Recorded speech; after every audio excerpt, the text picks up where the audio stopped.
Little bit of vodka tonic. Drink of choice.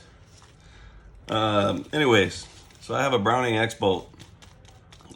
And I wanted to get the trigger down below 3 pounds of pull. But you can't do that with the factory spring that's in the trigger. So a buddy of mine recommended I go and order this MCARBO, that's MCARBO, trigger spring kit and install that into my gun. It's made in the USA. It's under $13. Can't go wrong with that. It's got a lot of good reviews I've seen, so figured I might as well give it a try. So gave it an order and it showed up the other day, so let's just unpack it here and see what we got. All right, inside the package, MCARBO. All right, so it comes with a, oh cool, stickers. Love stickers. Yeah, so with tax, it was $12.95 with tax, or with shipping. Actually, it was $5.95 shipping, so it was $18.90 total.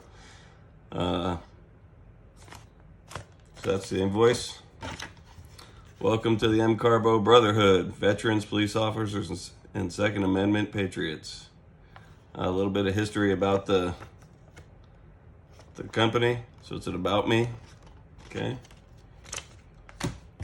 So what else we got? That's the spring. Don't look like much. Super simple.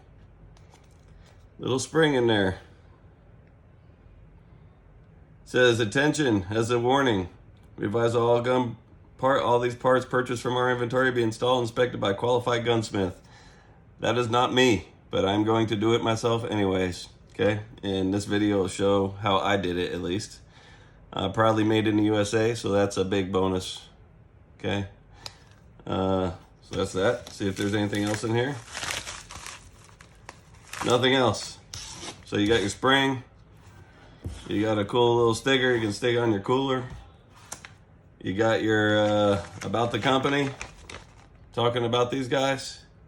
Okay, and your little invoice. That's it. So let's get started. Let's install this thing.